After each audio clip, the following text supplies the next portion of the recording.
Local ট্রেনগুলোর যদি সময়ের কোনো ঠিকঠাক আছে, লেটের তো মা বাপ নেই। 1.5 ঘন্টার জার্নি 7.5 ঘন্টায় উঠল। এটা কোনো ব্যাপারই নয়, প্রায় স্বাভাবিক ঘটনা। জ্বালা বটে ডেলি প্যাসেঞ্জার বাবুদের।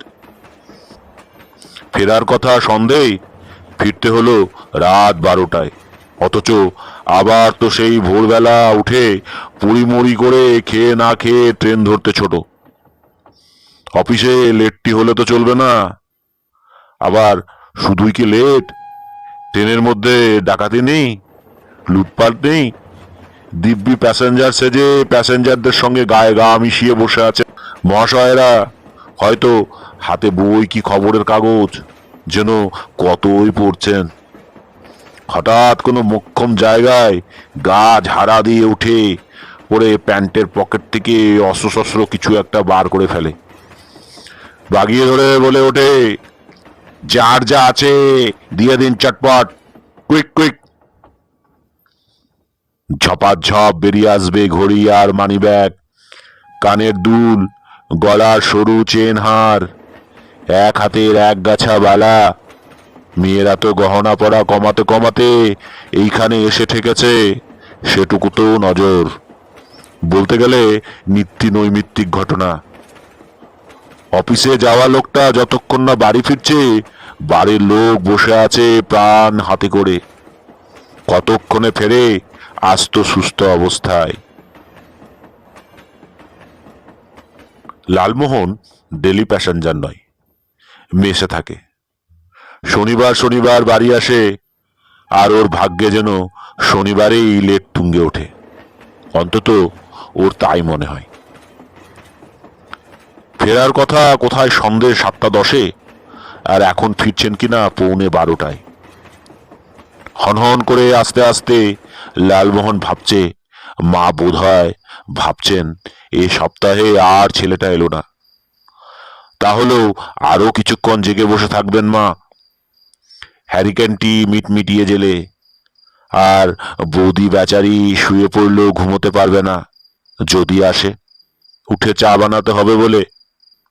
এ বাবা মেষ নয় যে সময় পার হলেই রান্নাঘরে দরজায় তালা চাবি।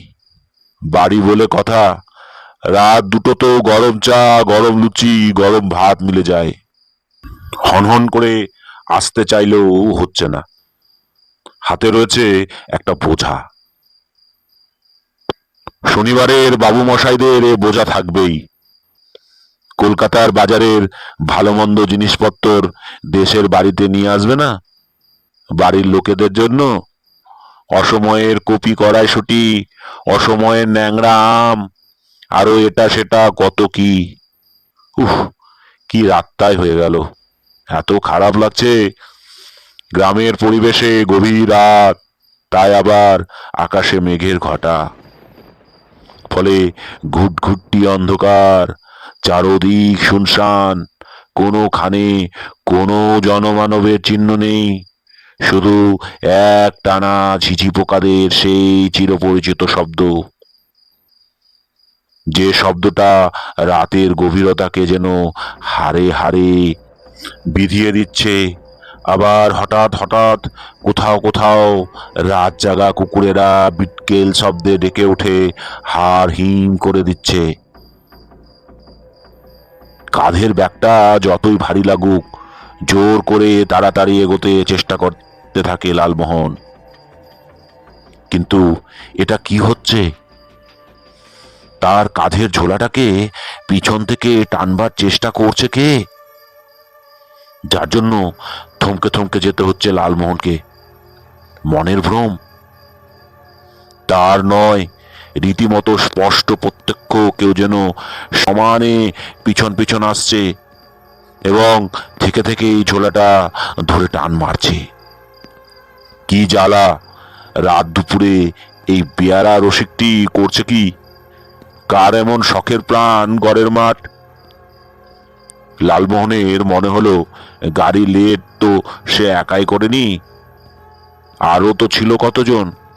তাদের মধ্যে কার এমন বাই চাপলো?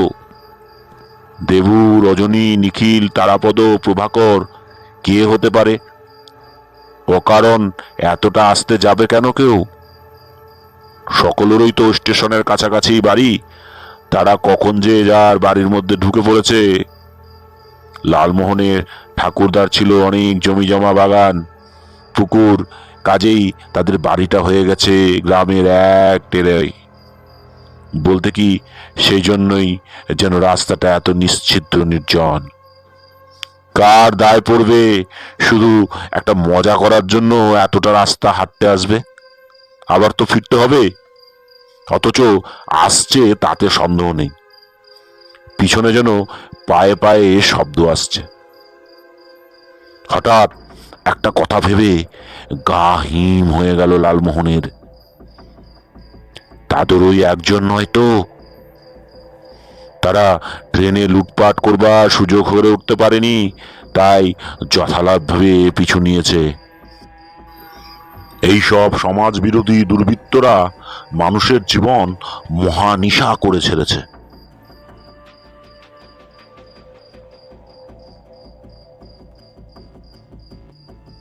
কিন্তু মুখ ফুটে তো আর বলে উঠতে পারা যায় না কিছু, এত সাহস নেই। ঘুরে দাঁড়াতেও সাহস হলো না। তাই পা চালাতে চালাতেই বলে উঠল লালমোহন, মিথ্যা খাচ্ছেন দাদা, মজুরি পোষাবে না। হতভাগা কেরানি, সঙ্গে থাকার মধ্যে ট্রেনের মান্থলিটা, খুচরো 1 টাকা 80। আর এই বাড়ির জন্য গোটা কতক ল্যাংড়াম, বুড়ো মা আছেন। কথাটা শেষ না হতেই আবার একটা হ্যাচকা টান, আর সঙ্গে সঙ্গে একটা চির চেনা গলার স্বর, আহ, ল্যাংড়া, আহা, তাই তখন থেকে সুবাস পাচ্ছি, মনে হচ্ছে আসল বেনারসি ল্যাংড়া। গলা শুনে রাগে মাথা জ্বলে গেল লালমোহনের। ইয়া, হ্যাংলা পেটুক নোলা দেগা গাঙ্গুলি বুড়োর এই কীর্তি এতক্ষণ ধরে ভুগিয়ে মারলো লালমোহনকে, আর ভয় খাওয়ানো? রাতটা পোহাতেও তর সইল না, এখন পিছু নিয়েছে বুড়ো। সত্যি আমগুলো ফার্স্ট ক্লাস, দামও তদ্রূপ। কেনার সময় মনে পড়েছিল লালমোহনের, এর মধ্যে থেকে সেই পেটুক বুড়োকে তো ভাগ দিতেই হবে। এমন নির্বিঘ্নে বুড়ো যে রাতটা পোহাতে যা দেরি। রবিবার সকালবেলায় গিয়ে হাজির হবে লালমোহনদের বাড়ি, আর ফোকলা মুখে হেসে হেসে লালমোহনের মাকে ডেকে বলবে, কই গো বৌমা, আমার নাতি কলকাতা থেকে কি আনলো দেখি? দেখা মানেই তো জীবের দ্বারা দেখা। লালমোহনের মা যে এতে খুব আহ্লাদিত হন তা তো আর নয়, হবেনই বা কেন? পাড়া তো খুড়ো শ্বশুর বই তো নয়। বাড়ির লোক দেখার আগেই যদি তাকে দেখাতে শুরু করতে হয়, কার ভালো লাগে? ফল মিষ্টি হলে তো তৎক্ষণাৎ, আর কপি টপি কড়াইশুটিটি হলে স্রেফ নেমন্তন্ন পাতিয়ে যাবেন। আজ দুপুরে তাহলে তোমার এখানে ব্রাহ্মণ ভোজনটা হয়ে যাক বৌমা। বেশ যত্ন করে রাঁধো জিনিসটা, তোমার রান্নার হাতই তো অন্নপূর্ণার হাত। এইসব তো আজই কথা। দু চক্ষে দেখতে পারে না লালমোহন বুড়োকে, তবু ভদ্রতা বলে কথা, তাই অন্ধকারেই বেজায় হাসি হেসে বলে ওঠে, আরে দাদু যে এত রাত্রিরে বাইরে, পেট ছেড়েছে বুঝি ঘাটে এসেছিলেন? দাদু খেকিয়ে ওঠেন, সত্যি রে পেট্রারক, আমার আবার গড়বার ঘুমটা নাই। এদিক ওদিক উঠছে, দেখি তুই আসছিস হান হানিয়ে ল্যাংড়ার খসবো ছড়াতে ছড়াতে, তাই তো তোর পিছনে লোম। লালমোহন পা চালাতে চালাতেই ব্যঙ্গ হাসি হেসে বলে, শুধু পিছু নিলেন, আমের থলি ধরে টান মারামারি করছিলেন না? গাঙ্গুলি বুড়ো স্বভাব মতো খ্যাক খ্যাক করে হেসে উঠে বলল, তা মিথ্যে বলবো না, করছিলাম। সুভাষটা বড় জোরে রে, মন ধৈর্য মানছিল না। যত রাজ্যের বাজে মার্কা দেশি আম খেয়ে মরেছি, ভালো ল্যাংড়া খাবার বড় ইচ্ছে হয়েছিল। তো এখানে কোথায় ও জিনিস? দে দাদা, দুটো দিয়ে যা আমায়। প্রস্তাব শুনে মাথা থেকে পা অবধি জ্বলে গেল লালমোহনের। ছি ছি, হ্যাংলামির একটা সীমা থাকবে না? কিন্তু যা বুড়ো ভাগ হবে না তো বলতে পারে না, তাই আবার ও কাষ্ট হেসে বলে, রাস্তার মধ্যে আবার কি দেবো দাদু, বাড়ি চলুন, এই তো এসে গেছি প্রায়। বাড়িতে? বুড়ো হা হা করে ওঠে। না দাদা না, এখান আমায় দেখলে তোর বাড়ির লোক ইট ছুড়বে। তুই এখান থেকে দুটো দিয়ে যা। আরে বাবা, খাবেন তো সেই সকালেই, এখন তো আর খাচ্ছেন না। ফস করে জ্বলে উঠে বুড়োর গলার স্বর। কে বলেছে তোকে এখন খাচ্ছি না? এখনই খাবো। দিয়ে যা দুটো।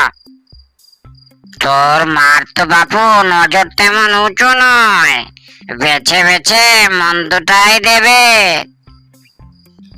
তেজ দেখো, যেন দাবির জোর দিয়ে দিয়ে মাথায় তোলা হয়েছে দেখা যাচ্ছে। লালমোহন কাঁধ থেকে ঝোলাটা নামিয়ে হাত বুলিয়ে বড় ছোট আন্দাজ করতে চেষ্টা করে।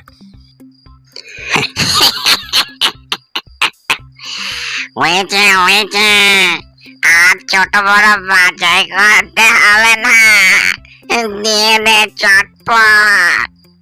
বেশি বেগর বাইক করলে থলি সূত্র নিয়ে চম্পট দেব, তা বলে দিচ্ছে নাতি।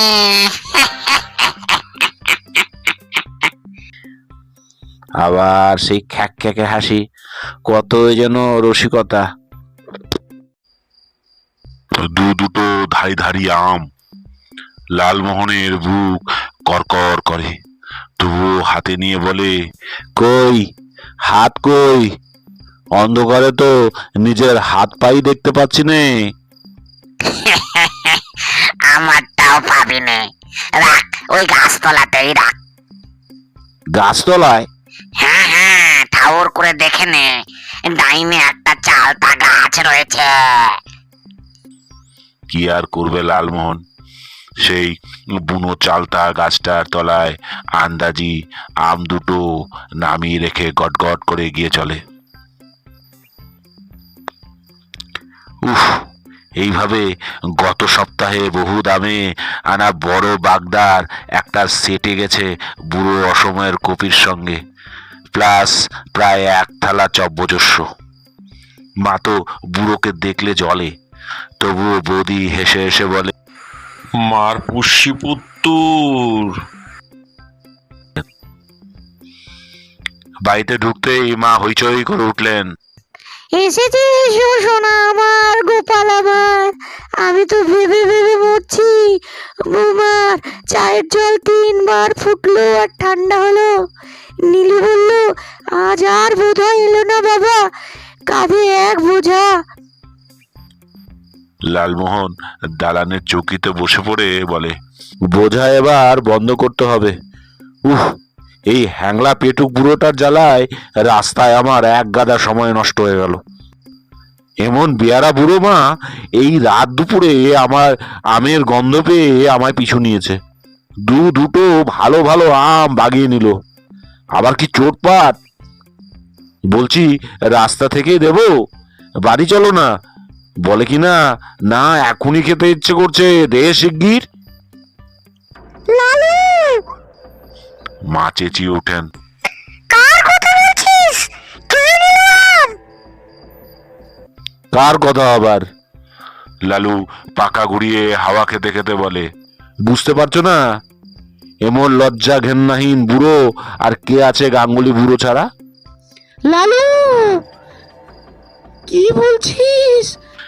মার তো সরে চেঁচিয়ে ওঠেন, গাঙ্গুলি কাকা তোর হাত থেকে আম নিয়েছে এই শনিবার দুপুর রাতে। সেই তো বলছি, রাতটা কাটতেও ধৈর্য হলো না, আবার বলে কি না, ওরে লালু রে, কি সর্বনাশ কাণ্ড রে! তুই শনিবার ভরা অমাবস্যার মাঝরাতে তার হাতে আম দিয়ে এলি, আর সকলের আগে ও আম আর কারো ভোগে লাগবে না রে। লালমোহন রেগে উঠে বলে, চাইলে কি করব, না দিয়ে পারা যায়? বৌদি তুমি বলো। বৌদি আসতে বলে, আমি আর কি বলবো ভাই, তোমার কথা শুনে আমার হাত পা ঠান্ডা হয়ে আসছে। ওকে ওকে, মা শুয়ে পড়লেন যে? শুয়ে পড়বে না? মা কাতর গলায় বলেন, এখন লালুর আমার ভাগ্যে কি আছে তা ভগবান জানে। শনিবার ভরা অমাবস্যা, রাত 12টা। লালু, তুই ওই হাওয়া বাতাসে লাগানো জামা পোশাক ছেড়ে ফেল, কাঁচা কাপড় পরে ঠাকুর ঘরে গিয়ে মা কালীকে প্রণাম করে আয়। বৌমা, ওর মাথায় একটু গঙ্গা জল ছিটিয়ে দাও মা। ওরে বাবা রে, শনিবার ভরা অমাবস্যা, আর গাঙ্গুলি মিলা কিনা তোর কাছ থেকে। লালু এবার আরো রেগে চেঁচিয়ে ওঠে, হলো কি তোমার, পাগল টাগল হয়ে গেলে নাকি? গাঙ্গুলি বুড়োর এই আমার আনা জিনিস বাগানো নতুন নাকি? বেহেট বেহা পেটক বুড়ো। বৌদি তাড়াতাড়ি বলে ওঠে, থাক ভাই, ওসব আর বলো না বাপু। শুনতে পেলে কি করবেন না করবেন? আরে বাহ, আমি কি তার সামনে বলতে যাচ্ছি, নিজের বাড়ি বসে বলছি। তাহলে কি হবে ঠাকুরপো? উনি তো এখন বায়ুচোর হয়ে গেছেন, সবই শুনতে পান। লালমোহন হ্যারিকেনের শিখাটা বাড়িয়ে দেয়, বলে, মা বৌদি দুজনে মিলে কি সব উল্টো পাল্টা কথা বলছে। দাদা, ও দাদা। নীলকমলের ঘুম পাতলা হয়ে এসেছিল, বেরিয়ে এলো। লালু বলল, দেখো তো বউ শাউরি দুইজনই পাগল টাগল হয়ে গেল কিনা। একেই তো গাঙ্গুলি দাদু মেজাজটা খারাপ করে দিল, তার উপরে আবার। নীলকমল চমকে বলে, কে মেজাজ খারাপ করে দিল? কে আবার? ওই হ্যাংলা বুড়ো রাস্তার মাঝখান থেকে দুটো আম হাতিয়ে। নীলকমল করতে করতে চৌকির ধারে শুয়ে পড়ে বলে ওঠে, ও লালু, আমায় একটু জল দে। রাম রাম রাম, দুগ্গা দুগ্গা দুগ্গা। ওরে লালটু, বুড়ো আম বাগালে মানে বুড়ো কি আর আছে? লালু হা করে বলে, তার মানে কোথায় গেছে? মানে মানে ছোট জেঠি ব্রত পুজোর ব্রাহ্মণ ভোজনে অতি ভোজন, ফলে ফলে ফলে পটল উত্তোলন। হোপলেস, সবাই মিলে আর কি। লালু বলে ওঠে, এই মাত্র নিজের চোখে দেখে এলো মানুষটাকে। বৌদি আসতে বলে, নিজের চোখে দেখেছো? বাহ, দেখবো কি, যা অন্ধকার। আলো থাকলেও পেতে না ভাই।